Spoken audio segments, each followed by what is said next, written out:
What up, good people? Welcome to a brand new, highly anticipated, long-awaited. If you all knew how true this statement was, a brand new edition of Whatever We Want with J and K. He is J. Jamal Sterling. She is K. Khalilah Elliott. My computer took a total dump, ladies and gentlemen.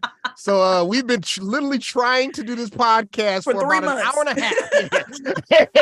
The delay. The reason this is the first recording in 2023 is because Jamal's computer hates us.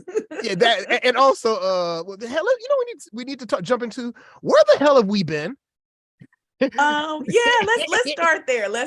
First off, welcome back. Welcome back. Where have we been? Because the last time we were recording was the end of 2022. We are now well into 2023. We can't even say Q1. It's April 2nd when we're recording. I know, damn. We're in the future, ladies and gentlemen. We finally made it. We're sorry that we left you without a dope beat to step to, but we're here. Y'all get that reference? That was a Leah reference. Y'all okay. Anyway. So I'll go first. I've had a lot of changes. You've had a lot going on.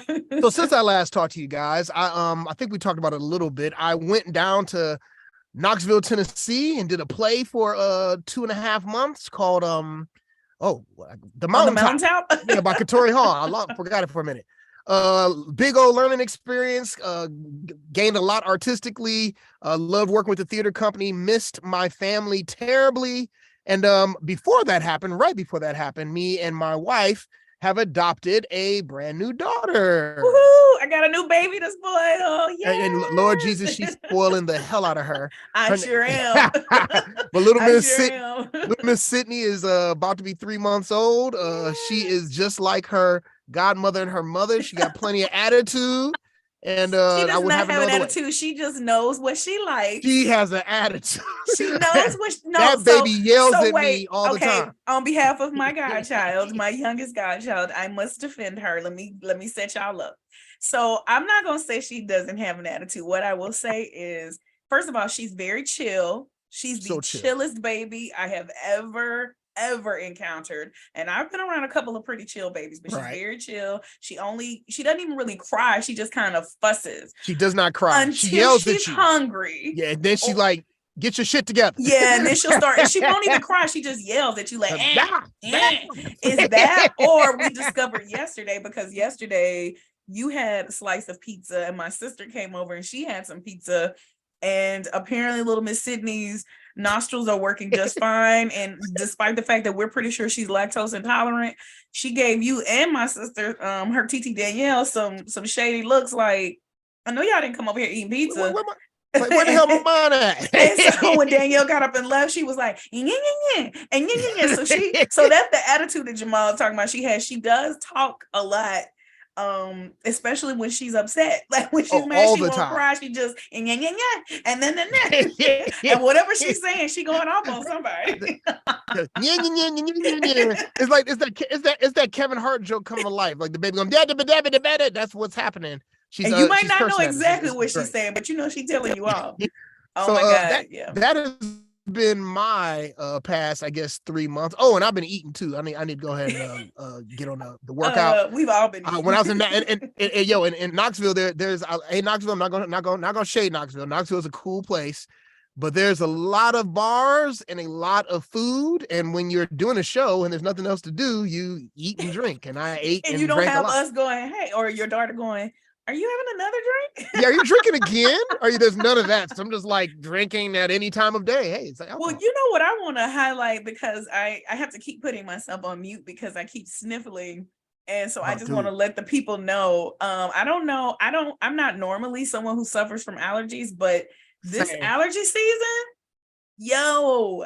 I have been struggling. I have been on a cocktail of Zyrtec, of Claritin, of Benadryl. I've been taking Tylenol, sinus, severe, and head cold, like literally for about a month now, and nothing seems to be. It's just really terrible pollen and allergies. We sound like a household of. We sound like a household of coke addicts. Oh, everybody sniffling, and there's no powder, we promise, but we definitely got the sniffles up in here. Oh man, yeah, man. But other than that, so yeah, you've had a pretty busy 3 months. I've been dealing with my own Kanye West scenario in my work life. But other than that, that's pretty much been keeping me occupied for the last 3 months. And I had a big birthday last week. Jamal, you like you're frozen. Oh no, you're frozen. Uh-oh. Uh-oh. Uh-oh. Uh-oh. Okay, so we're gonna apologize for what probably was an awkward transition for you all, because we're anticipating a tornado touching down here. Lord, let me rephrase. Please Lord, rephrase. we're not anticipating a touchdown, Lord. Please. But we know that there are tornadoes in the area, and there's like hailstorm and thunderstorms. So it is impacting our internet connection. So we're gonna try and get through this as best we can. But if there are a lot of pauses and awkward transitions in this episode, just know that's why. Yeah, we apologize in advance. No. So I was saying, for my last 3 months, I have, and maybe God is protecting me because I just said something I probably shouldn't have said. So I'm not gonna repeat it. What I will say is the last 3 months have kept me pretty busy. I have been here with Nicole, helping her out when you were out working on the show, which was nice. She and I a little time to bond, just us girls, and then for us to spoil the crap out of Sydney for the first 2 months before you got back home. And it's been a little time with Indy. Indy is getting older, and it's been nice to watch her flip into big sister mode and see her really step into that. So I'm not talking about myself, but that's what I've been doing the last 3 months. And work has been keeping me crazy busy. Like what I said before when we cut out was I kind of had my own Kanye West version of a client. So that has been a lot. But things are smoother sailing now these days. I had a big birthday last week. I know you have one coming up soon. Thank you. Big birthday, 45. Which sounds crazy to say out loud to me. Like, because I won't say that I don't feel 45, because child, like literally I'm sitting here right now going, my whole body hurts. and look, I got my little tea, I got my little quiet corner. Like, so I'm definitely leaning into the auntie mode of 45, but my sister and I were talking about it. It was like when I turned 40, I felt like a grown-up. But turning 45, I kind of feel like I've entered into that. I'm not answering any questions and I'm not repeating myself phase of life. Basically, like it is what it is. You can get it when you get in, and if you don't like it, that's fine too. Y'all gonna be all right. Y'all gonna take this you're lesson, gonna be all right. You'll be all right. Yeah, but otherwise, I mean, life has just been busy. I mean, you hit the nail on the head. We've just been busy. We certainly have missed being able to connect with our fans and our listeners, but life has been lifing. So we've been letting life. And thank you for all the like texts and random messages and like, harassing. When the hell you coming back? Where you at? Where you been? I'm like, we're talking about you, Courtney. No, we're really just talking about Courtney. Boozus as well. We talking about y'all. I'm gonna get into my tea. Shall we jump into it? Let's get into it. We missed a whole bunch of stuff. So here's what we're not going to talk about. We're not going to talk about Kanye as per usual. We're not going to talk about Will Smith or Chris Rock as per usual, or anybody else talking about them. Yeah, we ain't gonna talk about none of that. We got to talk about one thing because it's the biggest news on earth. Ladies and gentlemen, I know some people ran out. I remember my wife and my best friend running around the house looking at their phones as Trump has been. He's about to get, what is he being arraigned? Being indicted. Indicted. Literally, Nicole and I are sitting each other. Happy indictment date. Tuesday is coming. I'm ready. And I just want to say this. I continue to feel that outside of voting for Obama, voting for Letitia James to be Attorney General in New York, best use of my vote ever. I continue to feel I'm very proud of that particular voting record. Well, is she still there? I thought the dude took over. Guy took over. I don't know if she has. I mean, that's possible. She may have changed, but if she did, it just happened. Like she's laid all this foundation. Like literally, her campaign platform was vote for me. I'm gonna take care of Trump. That was basically her platform. But I cut you off. You were about to say. Oh no. So let's just the setup is So former President Trump faces felony charges. Oh, this is according to CBS News. Former President Trump faces a felony charge. A source told CBS News Saturday. A person familiar with the matter told CBS News that Trump is being charged with falsifying business records in the first degree, a felony in New York. We all know about this. The charge stems from alleged hush money paid in 2016 to adult film star Stormy Daniels to buy her silence regarding an affair she claimed to have had with Trump. Every time I say this sentence, I mean, yeah, y'all can add me if you want to. Every time I say this sentence, is there any world where Barack Obama could pay money to a porn star and he wouldn't be already charged with something and in jail already? Well, first of all, you already know the answer to that question. Why ask rhetorical questions? But can I ask? Let me. This is the one time. The one time. I can't even believe I'm about to say. I'm not about to defend Trump, but this is the one time when I will say, why do we care what grown people do with other grown people? Like, we are so. It was the same thing with Bill Clinton, and I'm not talking about the blackmail and the extortion and all that. I'm talking about literally going after people because they have extramarital affairs or any kind of sexual scandal, so to speak, as an elected or a public figure. I'm just like, can we get out of other people's bedrooms? Can we just stop worrying and obsessing about what other people are doing? Like, I don't know. I just feel like as much sex as there is to be had in the world, I feel like we pay way too much attention to what other people are doing.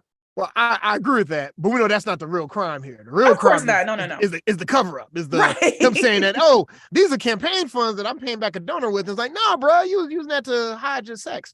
Hide your sex. That sounds like something. Hide your sex. But here's the thing: we're talking about this, and I feel like the thing is that I've only heard one other pundit say this, and I felt the same way, and you feel the same way.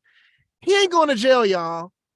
He ain't that man. If you think the banks are too big to fail, let me just say this right now. Even the most liberal, progressive white man right now is like, yeah, we can't let Trump go to jail. Like me and Cliff were talking about it yesterday, and we know how you use the term white privilege.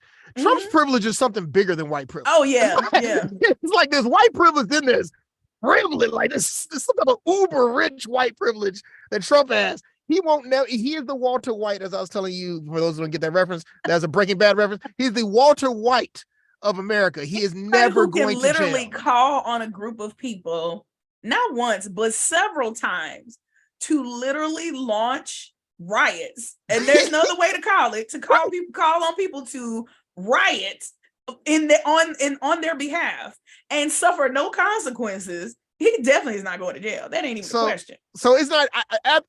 I'm here for the good video. I would love to see him in handcuffs. For political theater. Yeah, I want to see I love the drama. I want to see the handcuffs and stuff like that. I don't want to see people contort themselves into whatever position they need to get into to defend his ass. You know, as you see all the Republican Party doing right now. Even DeSantis, even what's that boy's name from Texas that I can't stand and want to punch in the face, looks like Herman Munster. Ted Cruz. I hate Ted Cruz. Yeah, but they all he looks like Herman Munster for real. Not Herman, you mean Eddie Munster. Eddie Munster, that's the whatever. Little boy, right? Herman's the little one. Okay, I can't. Yeah, Herman is the Frankenstein looking dad. Oh yeah, no, he's the one that looks like a little. Yeah, okay. So that's the one thing we brought in. So I'm just going to go through and bitch about stuff for a long time. You guys have missed that, right? Let's do it. I told Jamal, I was like, you got this, homie, because I'm just gonna ride along. so this is gonna get weirdly serious for a minute. The Nashville shooting happened just I guess 4 or 5 days ago now. Oh, Nashville, yes. Mm-hmm. Yeah. And see, first of all, I want to comment on how the shame that when I said Nashville shooting, I watched my friend go into her mental Rolodex of all the shootings that we've had and locate that shooting in her brain. Because honestly, what I thought you said was national, because quite frankly, like you said, unfortunately, it happens so frequently that I legit had to go in my brain and go, what was the most recent one that I heard of? Right. Yeah. And I think this is a weird turn that this one has taken, because a trans individual is being accused of this shooting. Well, is the shooter, and the far right has started putting out these headlines that are just horrendous. So I'm going to read this article from the Washington Post. Because all the straight people who've been killing people up until now, they were indoctrinated with what? The message. So the right exploits Nashville shooting to escalate anti-trans rhetoric. Conservative commentators, Republican politicians unleashed a new wave of anti-trans rhetoric following Monday's shooting at a Nashville Christian school that killed 6 people, escalating on a broader backlash to the rising visibility of transgender people in public life. There's so many things wrong with this. First and foremost, number one, anyone who commits a shooting is a giant, horrible human being who's probably dealing with gigantic mental issues. But it's not lost on us that 99.9% of the times this happens, it is usually a white male shooter. The one time, usually white male, heterosexual, claims to be Christian, Southern, all of that. So the one time in all of American history that we know of. All of a sudden, so you've had these Marjorie Taylor Greens and Lauren Boeberts, all of them coming out and saying horrible things about the trans community and worry about trans shooters. And I'm sitting up here like, it takes one? And we've given excuses from everybody from go through history, go through slavery, go through Timothy McVeigh, the Oklahoma bombing, go through all of these horrible instances. These poor white people been so oppressed. They just trying. Listen, they like, we can't have nothing. They won't even let us have mass shootings anymore. So we can't even keep the card in the market on mass shooting. They taking over everything. It's just the caucasity of it all.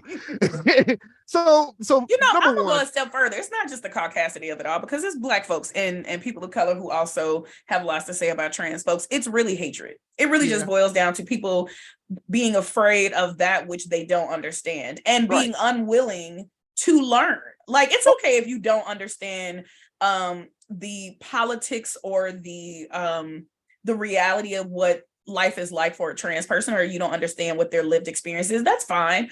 But to decide that because you don't know it, to vilify it, that's where the problem lies. The not being able to live and let live. It's absolutely. You don't have to agree and understand absolutely. Everything. You can, honestly, you can hate in your own little corner over there and just shut the fuck up. I mean, just do you. Just do you. Yeah. Which is like when you bring all this to the fore, especially with a situation like this, and it goes back to the main thing. So we've had legislation passed on drag queen story hours.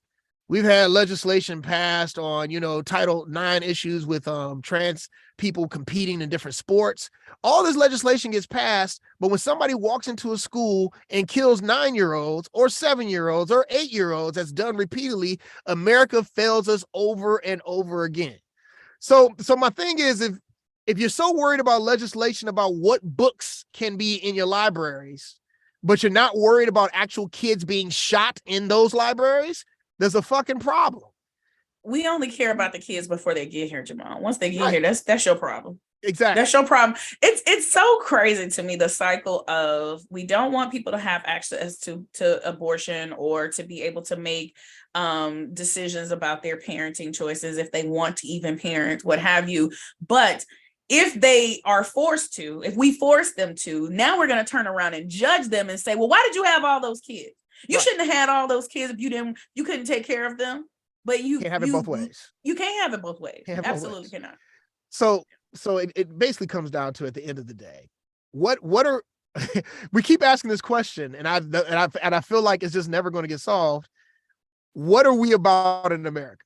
What are we about? Are we really what America? The right love, and on the left, we love to claim that we're this incredible, great country, the shining beacon on the hill, as Ronald Reagan said. If that is true, what are we going to do about kids being shot? Your kids, all of your children go through shooter drills. All of your children. I've been in a lockdown 6 separate times, 3 times in one school year, where your children are locked down. They're sitting on the floor in corners, hidden away, just in case somebody comes on our campus and shoots them up. What are we going to do about that? You know what's crazy to me? So my mom is a war veteran. My mother served in the Gulf War. And I was in junior high when my mom went to serve. And recently we've been having a lot of conversations about her experience coming back home after the war. And I'm very proud of her in the sense that, like, she's at a point in her life where she's realizing she has PTSD, right. As most soldiers in general tend to have, particularly when they've seen conflict. But it took my mom years to realize that that's what she was experiencing, right? And then my mother then went on to have a career working in a police department as a 911 officer. So literally my mother's job for over 30 years was listening to people in their most vulnerable, traumatizing circumstances, calling 911. My child isn't breathing, calling 911 because they're being attacked, assaulted, they've been, whatever, fill in the blank. So my mom has experienced all these traumas, right? And so she's at a point where she's now processing that and, getting therapy and support for all of that. And I'm thinking about, imagine being a child, right? My mother is in her 60s, right? And just now figuring out how to process that. Imagine being a child, present day kid growing up, like you said, just because I've heard stories of like how even traumatizing basic training can be, right? Like just going through basic training and the drills around like nuclear war, like all that kind of training, the chemical train, all of that is very traumatic. So just imagine those, to your point, these young people, these young children growing up with these drills, that in and of itself is stressful and anxiety inducing. But to actually go through, there was one story I read not too long ago. There was a young lady who survived one famous and I hate to say famous, but one very well-known school shooting some years ago, only to find herself in another massive shooting. And I don't think it was a school, but like in two separate occasions within 10 to 15 years of this young lady's life. One as a child and then one as a young adult. And I'm like, to your point, America, I'm not going to ask, or is this us? Because we are a nation built on violence. Like quite literally, the foundation of this country as we know it today is one that is about death and violence and theft. We said a billion. I'm gonna put a disclaimer on what you said. Everything that Khalilah just said is 100% truth. It is not about your opinions. It's not about your feelings. So we talk about things like 1619, 1600s, talk about slavery being here. These are not things that we're saying that to stoke anything. These are facts. And this is how the world exists. I'm not debating anybody about facts anymore. Right. Because there is a mindset there's that mindset that says, well, the world started America started in 1776. Yeah. Basically, but before that, there was a lot of foundation building. For you. Like the house didn't just get there. The house had to get built.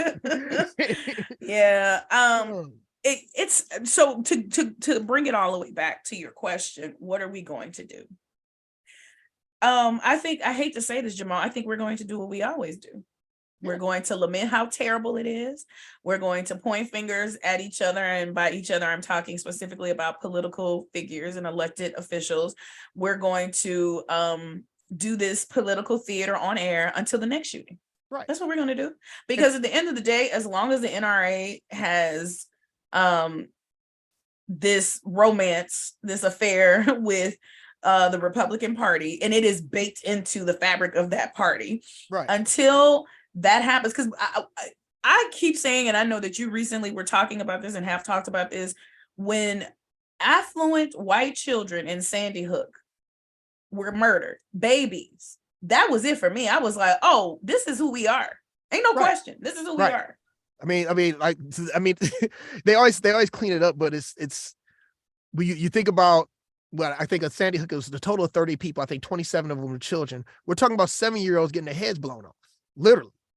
So and that's not, that's we love to sanitize stuff in America to make it palatable. But man, when you think of somebody, let's talk about the truth, how awful that is. That little kids getting shot in the head, not being able to identify your baby because they don't have limbs, they don't look like themselves. So if we can't, so after that, if that happened, we can't solve it after that, then maybe there's no hope. Let me go back. Let me rephrase. It's not that we can't. We won't. We won't. And I say not that we can't, because look at all of the other legislation that gets so quickly passed when they're up in arms. Look at how quickly Florida was able to overturn critical race theory, get that out of the classroom. Look at how quickly they were able to put up bans on, literally to be able to overturn Roe v. Wade. So the point of the matter is, and I'm coming for you Republicans, because this is y'all's mess. When the folks who are in a position of power to make change choose their wallets And that's all we're talking about. Right. We're not talking about like a fundamental, I truly believe. Nobody truly believes a child should die. Nobody believes that. Even the worst human being knows that that's not right, right? So if you're in your mind consciously saying, well, guns don't kill people, when you keep seeing children being murdered, you are making a decision to align yourself with that. And the only reason they're doing it is because of who is funding their campaigns and who is funding their lifestyles. That's it. Even when you come up, even when they come after the person who did this last shooting, the trans individual who did this last shooting, it still comes down to the gun they got. and how they got the gun. Because all these things were in place. And they keep telling us that these are things that we cannot fix. It's been fixed in other countries. We go over it over and over again. Over and over and over. So I mean, so don't come at me with Canada, England, Australia, all the gun laws that came in place after mass shootings and how gun rates have gone all the way down. Now, does everything perfect? Of course not. But we have to make a choice in America at some point. And I know we're beating the hell out of this dead horse, but it's important. At some point in America, we have to make the choice. Is it more important for kids to live, or is it more important for you to have your incredible weapon of war? I'm not talking about handguns. I'm talking about you taking an AR-15, a weapon that was designed for war, and just having it for why?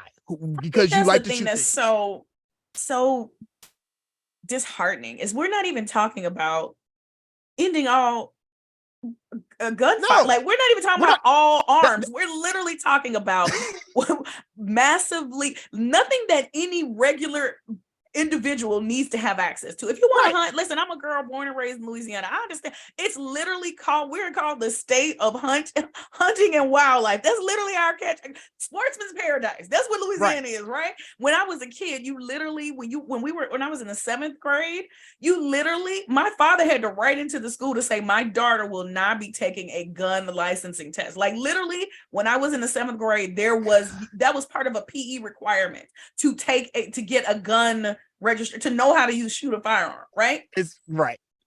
So my thing is, no one is even saying, hey, if you want to go off and shoot, go duck hunting, fine, do you?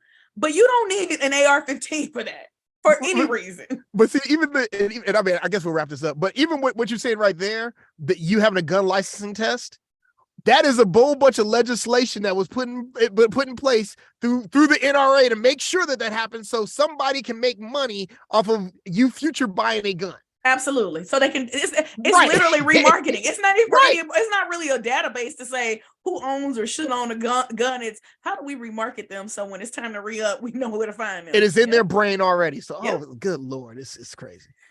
So I said I didn't have a lot to say, but I guess I was wrong. So I don't want to spend a lot of time on this, but we need to talk about it just because it's news, and we'll see where it ends up. Jonathan Majors, incredible actor, just got into an incident. Yeah, you're gonna have to feel me. So for the benefit of our audience, not only have I been MIA, have we been MIA in the show, Khalilah just dropped off the face of the universe. So kind of sort of I withdrew from social media for honestly most of the last 3 or 4 months. So there's a lot of pop culture stuff that has I've completely missed because I haven't. I'm talking about she's all the way up. I'll bring up something. She's like, "Oh, that happened." I'm like, "Yeah, like literally." So I just found out that he was arrested like 2 days ago, and I still haven't quite started putting all the pieces together. But I just want to give that disclaimer before we get too far into this. So go ahead. So number one, no one knows what happens for sure. All we know is that some type of incident happened inside of a taxi, where there's an altercation between Jonathan Majors and a woman who may or may not be his girlfriend. That whatever that was, it seemed to be that who knows who started what, whether she jumped on him, he jumped on her, whatever. It ended up with him being arrested the next day and brought in for questioning. Since then he has been released, and the young lady has recanted. She had first said that he had started it. Now saying that she started it. She's already released text messages that indicate that she started it. And also when something like this happens, other people come out of the blue and say, yeah, Jonathan Majors was mean to me. Jonathan Majors, there's 2 other people come out saying Jonathan Majors had done something to them, not of a physical nature, more of an accusatory nature. So number one, we don't know what happened. We don't know, My feeling on this is 2 things. Number one, can't put no hands on a woman ever. That's the way I was raised. Don't put no hands on women ever, ever, ever, ever, ever, ever, ever, ever, ever, ever, ever, ever, ever, ever. And I'm gonna double down. If it's a white woman, you damn sure better not put your hands on it. Honestly, what's that? You and I were just talking about that joke on Blackish. Like, if you see a little white girl on the elevator by yourself, you better back up and let her go. Like, legit. Like, it's jokes, but it's real. We literally can trace back. I'm gonna let you finish, but I want to come back to Black men, white women. I want to come back to that once you finish with Jonathan, but don't let me forget. Well, I think the whole gist of it for me is this: number one, brother, if you did put hands on somebody, you can't do that. You cannot do that. On the other side of it, however, if you are in a situation like this, you want to. I want to make sure that there have been plenty of dudes that I've seen this happen to where they've been put into a situation. There's a football player talking about it. His name, so I'll stop babbling all over the place. Football player named, I believe it's Marcellus Wiley. He was with a young lady once. He was and they're in a apartment together. Him and this young lady, they had just met or whatever, and things were happening. They're getting hot and heated. She had a disagreement because he kind of pulled away, like, "Nah, we're going too hot, too heavy, too fast." She started yelling and screaming at him. He leaves and goes outside of the apartment complex because he sees her wilding out. Inside the apartment complex, she starts yelling, "Somebody help me. He's beating me. He's beating me." He's outside. And luckily, neighbors saw this dude getting set up. So now, I'm not taking either side, either way. Right, because we don't know what happened. We have no idea. But the thing is that I've already seen on the Twitter trolls have already come out, and they're on both sides. I don't believe this black man being set up, or on the other side, I don't believe he put hands on a woman. Ladies and gentlemen, we don't know. Yeah, there's no way. You don't know. We have no way of knowing. It is somewhere in so the the safest thing is to just wait and let the evidence continue. Let the evidence take it wherever it goes. Who knows what's going on? I will say it would be incredibly, it is incredibly disappointing to hear that it's a possibility.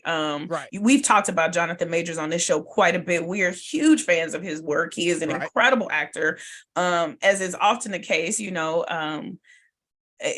When people who are artists of his caliber, that's such a rarity to find somebody at his level. So we certainly hope that there is not truth to it, but we know some of our great heroes have been women abusers, like, without question. So it ain't even a question. Is it possible? It definitely is possible. But I think it's too early. I certainly don't know enough at this point to cast any kind of opinions. But I will say the little bit of engagement I have been doing online, or not even engagement, but just looking around to see what is in the zeitgeist right now. The ether. Yes, thank you. I've been thinking about this a lot just because of my own dating choices. And I've been asked a lot about dating outside of my race.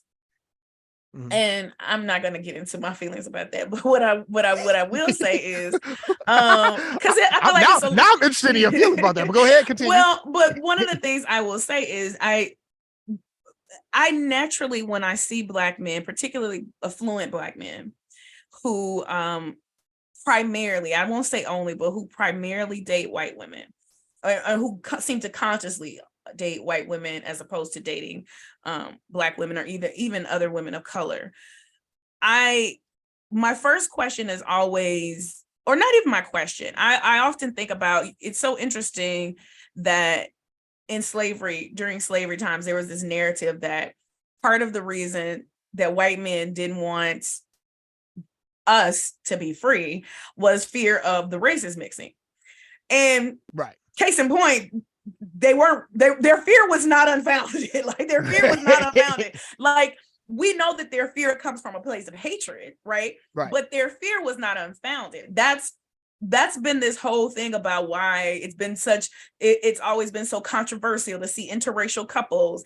It's like, on television and in commercials, it's more commonplace now. I was literally watching a commercial earlier today, and it was about something very mundane, like a carpet cleaner. Right. And the family was a Black man, a white woman, and 2 mixed race children.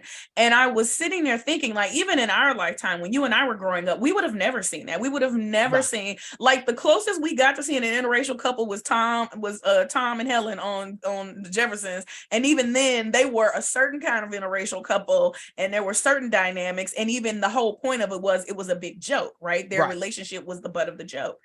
And so I say that to say, whenever I have talked to Black men who exclusively date white women, I am always inherently, and maybe this is silly of me, but I'm always inherently worried for them, whether they know it or not, because I await the Emmett Till moment.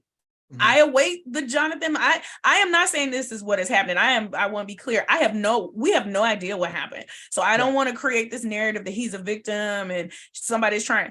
I'm not saying that at all. But what I am saying is, and I'm also not saying that people shouldn't date outside their race, but what I am trying to highlight is there is a very real cost that can come from being in relationship with any woman, but particularly with white women to Black men, because we do know that if ever something goes down, your word, I don't care who you are, you could be the most upstate, you could be Obama. If right now a white woman came out and said, not now, but that's why he was the ideal candidate. Because there was no shit to drag up on Obama at all, right? If there had been one white woman he had sex with in Colombia or had a drunken, we would have known about it. Right. For sure, we would have known about it. I mean, we see it played out in the press over and over again. These situations where, like, you know, young athletes get involved, like this happens over and over again, and people don't. I think people realize it, or maybe they don't. Cavalier they are, that they think that we're past the point. That's what it is for me when I see young Black men dating and not recognizing, you date who you want, but to be naive enough to think that it will never become a factor, that it will, even if not between the two of you will have to deal with that dynamic at some point and not being given the benefit of the doubt simply just because of who you are. And so, yeah. Well, it's like, I guess we're going deep on this, but like, it's the thought about, you know, how R. Kelly was allowed to, you know, abuse Black girls for 2 decades, you know? And so, like, you know, and some Black people still holding him down, saying, well, what about Elvis? Can y'all let them white people worry about themselves and we can take care of ourselves? But it is, I think I just want to reiterate the point that you're making, that there is a different viewpoint about how victimization goes between Black and white, or anybody in white. You know, there's this joke that Patrice O'Neal makes, which is a crass joke, but it's hilarious in the sense, hilarious and sad in the sense he was talking about what was the name of the girl? Natalie Holloway. You know, the girl who got murdered and disappeared and stuff. Yeah. But the joke that Patrice O'Neal made out of it was like, he's like, yeah, you know, there's another person that guy killed, a woman from Peru. What's her name? And he goes to the audience. The audience looks like we don't know. And he's like, exactly. Right. That's the whole point. One leads on Nancy Grace. The other one we never hear about again, because those lives are viewed value-wise differently. Absolutely, they are. Absolutely, they are. So I am not in any way, shape, form, or fashion saying that you should not explore all of your dating options. Yeah. I'm just saying that to live naively. And listen, you know, I'm a hoodoo hippie free spirit girl. I love everybody, but I also recognize the skin that I live in. Right. And I recognize that there are realities to my being Black. Just like there are realities to me. You and I talk about this all the time. And we don't always see eye to eye on them, but the realities of being a woman. I have different things that I have to think about that you will never have to think about as a man. Right. And 100%. So it doesn't mean that you stop. I want to stop being a woman, but I do have to acknowledge those realities to be able to not find myself victimized by them. Like, my thing is, just don't place yourself in a circumstance to be victimized. And that means, honestly, it means simple things like always being able to say, no, I had a witness for that. All right. You know what I mean? Like, it's those little things like that, because like you said, if it comes down to a he said, she said, in most scenarios, and I know that this is a touchy issue too, because there is this aspect of women are often not believed. That is very true. Women are 100%. often not believed. And there are even, I think, around this particular case, some folks saying, I haven't seen the text messages, but I've heard or read at least that some of the text messages could actually be more harmful to him than vindicating, because if you understand how victims often, one, recant their accusations, and two, how they often blame themselves 100%. for causing someone to get angry or upset with them. And having been engaged with folks who have been, have suffered at the hands of domestic violence, I can tell you that's a very real thing, where they will somehow in their minds rationalize and back themselves out. And you're like, you did not cause this to happen, or that's not what should have happened as a result of that. But when someone is in love or afraid or whatever, they will often protect their abuser. And I'm, again, not saying that's what happened, but I am saying it's not as cut and dry as she recanted. It might be, it very well could be, but sometimes it's not. Sometimes it is not that clear. Yeah, we have no idea. And I think that's the thing that's always lost in the culture. It's a conversation I always have with my mother all the time. We talked about this when my mother, like, some big celebrity thing will happen, and she's like, "Oh, I can't believe that." It used to be back in the day. Charles S. Dutton was married to what is the Debbie Morgan? Yeah, dude. And my mother made a whole like, I don't believe he got big and left Debbie Morgan some. And I'm like, we have no idea. He didn't get big, but it is well documented that he abused her. Like their marriage ended because of abuse, and that's a perfect example of someone, like, he's an actor. I love Charles S. Dutton as a performer. I think he's an amazing actor. When I found that part of, and this is not something he has denied. That's the flip side. Is like, he has a history of violence. Like, those things are documented, so it can be hard to accept that. But I am also of the fact of, if the people involved themselves can't come to a conclusion as to what happened, to speak with such authority that he could never, would never. I'm like, and that's like I said, it's people in your life you don't know the shade you have. Doing, so. At the end of the day, we have no earthly idea what happened. You know, so So I don't know what I hope. I just think it's awful all the way around. It's so interesting that everybody's first thought is about, his work right now in the Marvel universe. He's in Creed 3. You and I were talking about going to see that, and everybody's talking about his career, and I was like, I'm much more concerned about the people involved. Like, I certainly don't want to see his career end, but I'm more concerned, one, if he did do it, that he be accountable for it, and beyond that, get help. Like, he's a young man, so I'm a firm believer that nobody is. Well, some people are lost cause, but most people, if they're willing to do the work, and I don't know enough about him to know, one, if this actually happened, or if he is getting any kind of help if it did happen. So it's just disappointing. It's a very disappointing story. Sad story. So because I just love bringing up awkward stories. Sorry. This is an old story right here, but I just had to bring it up because it's an interesting dynamic. Bill Cosby plans to tour in 2023. And you know what? I bet you those arenas will be packed too.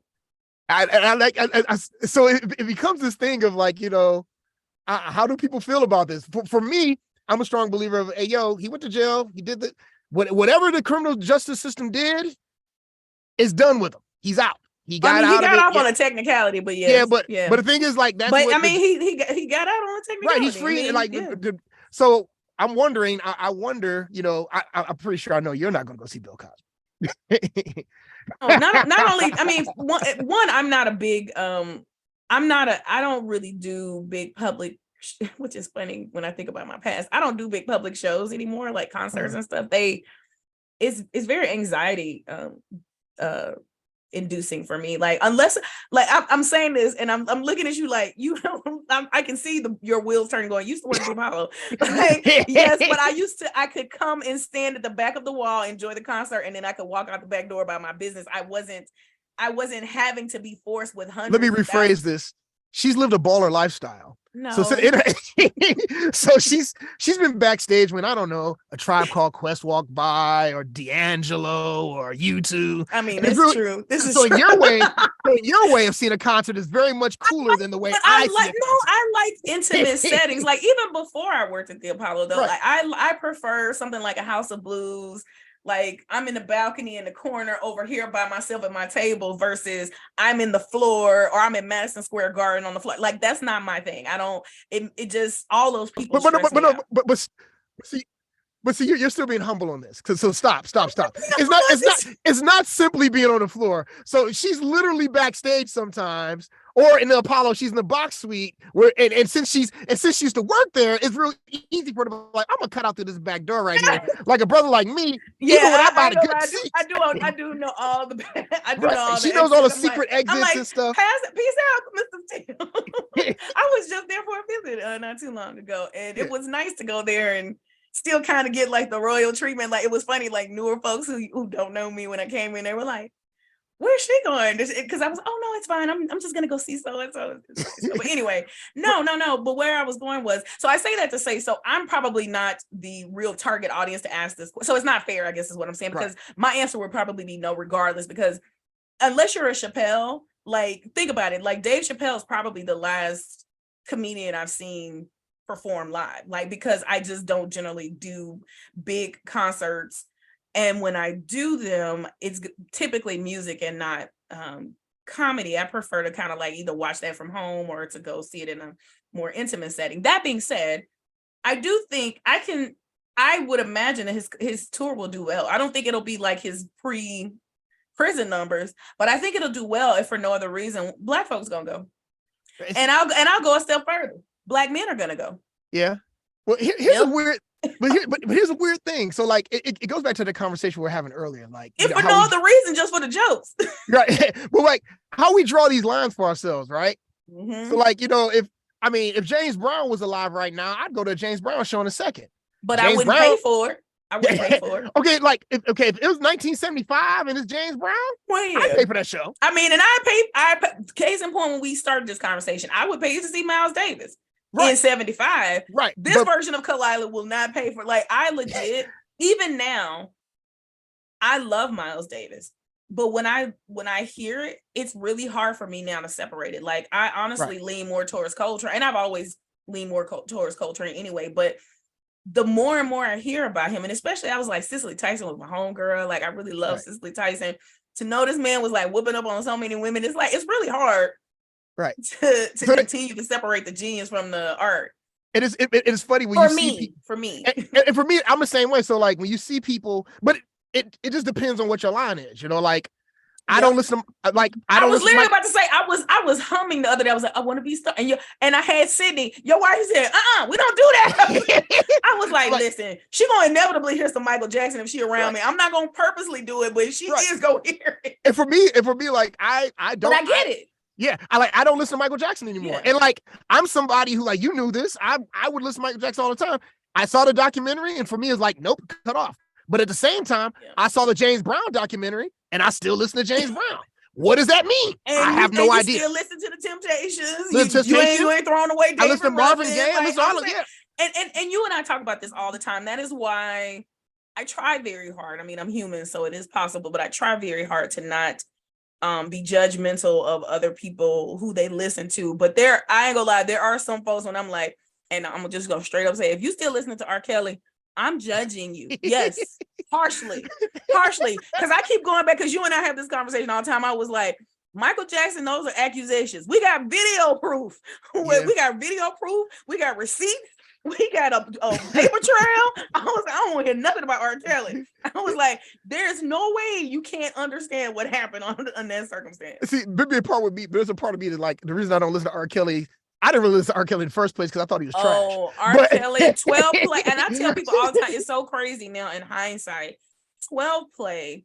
And we may have talked about it on this show or somewhere I talked about it. Yeah, we talked about it. But 12 play was a sexual guide for most of us in our age group. Like literally 12 play was the first album you heard you'd heard other stuff, but you had never heard anything that explicitly detailed what sex was like. And when R. Kelly came out with 12 Play, yeah, everybody was and now we know who he's talking about. Now we know who he was. Yeah. We know when Aaliyah was singing "Age Ain't Nothing But a Number," he wrote that for her. Yeah, he wrote that. I mean, dang, so he played with it, like right in our face with it. Like, that's dang. what's so awful about it. So, anyway, well, I think we're coming towards that end hour. I do have a for the culture moment, if I may. Yes, but listen, I'm so proud of you because I sure have forgotten. All right, so ladies and gentlemen, for the culture, which Lee gonna drop that beat in here. Hey, what's up to Lee, who's finally gonna get some work? What up, Lee? For the culture. For the culture. For the culture. For the culture. For the culture. So, ladies and gentlemen, and I think you might have started watching this already. I will give no spoiler alerts. I watched the show Swarm, starring Dominique Fishback. Yeah. And written by Donald Glover. And I love the show. I love it.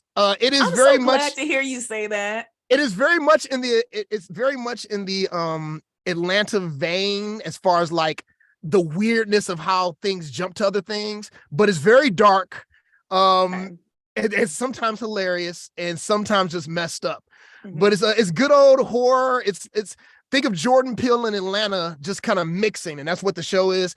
Dominique Fishback is a beast. Period.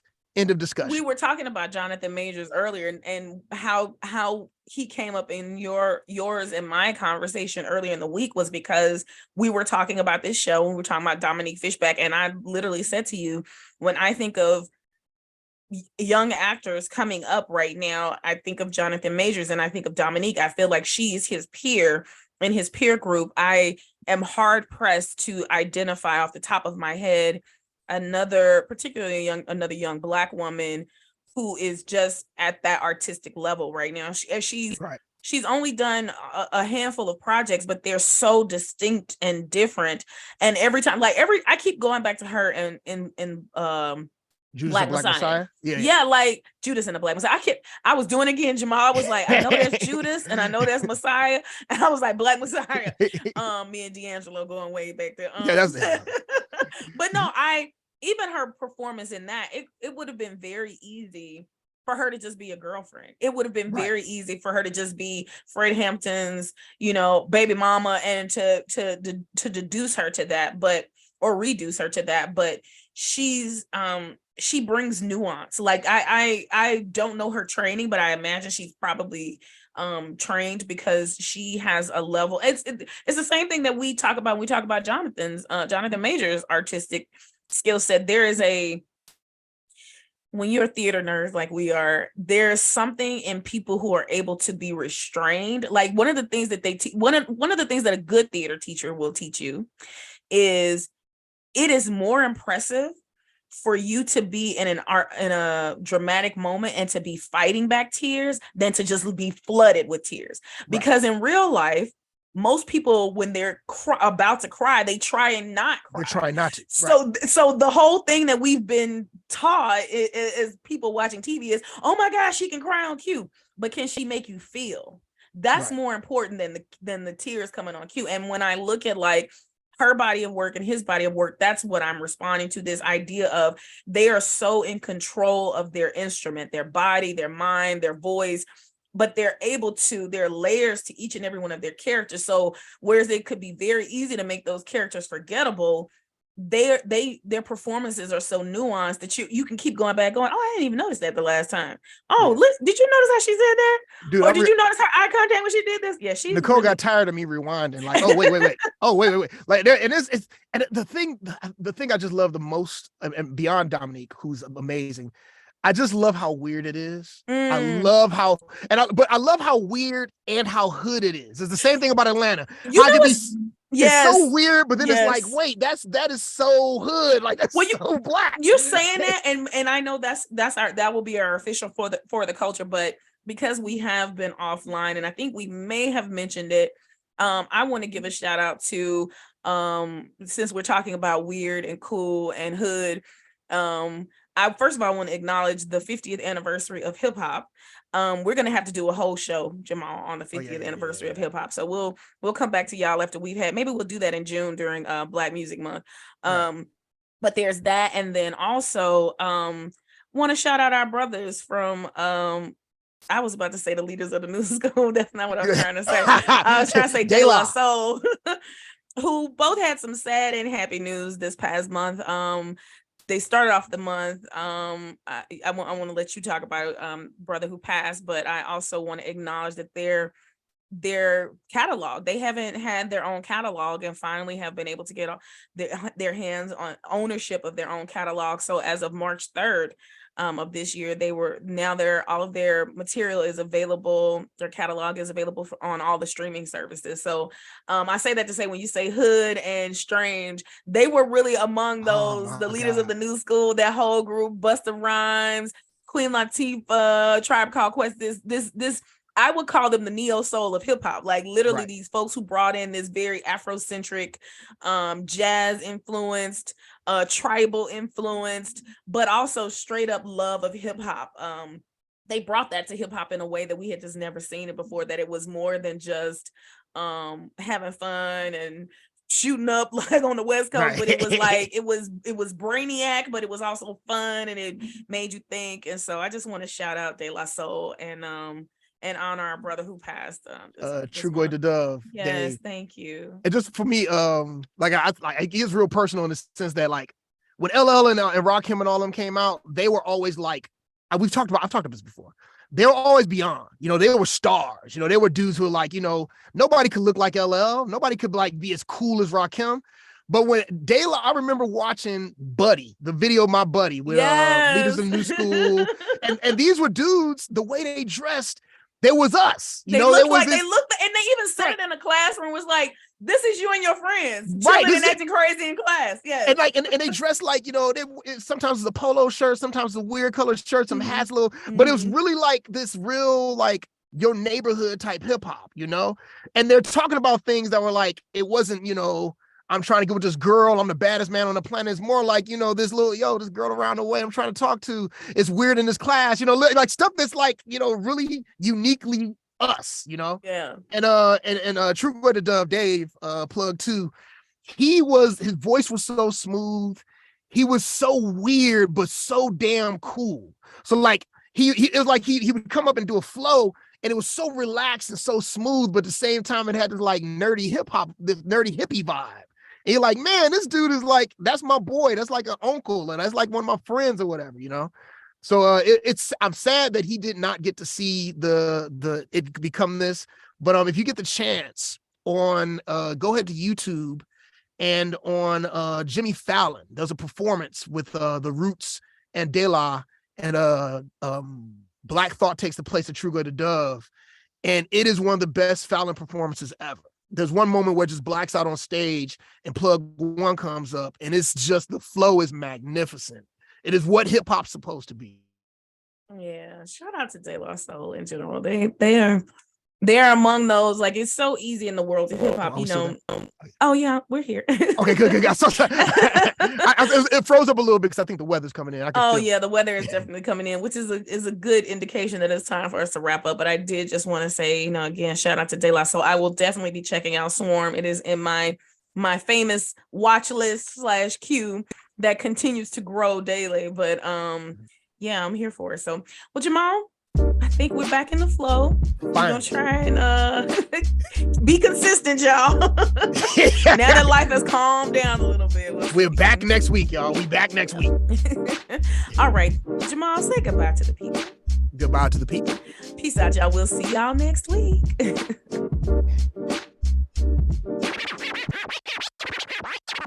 Whatever We Want with J&K is produced by Chief Disruptor Productions, with post-production support by Lee George. To see the video version of this episode of Whatever We Want with exclusive extended content, be sure to subscribe to @Chief Disruptor Productions on YouTube. Stay up to date when we post new content by subscribing to the show on Apple Podcast, Google Podcast, Spotify, Pandora, and most podcast streaming platforms. And don't forget to follow us on Instagram and Facebook at Chief Disruptor Productions and share your recommendations for viewer topics. See y'all next week. Peace.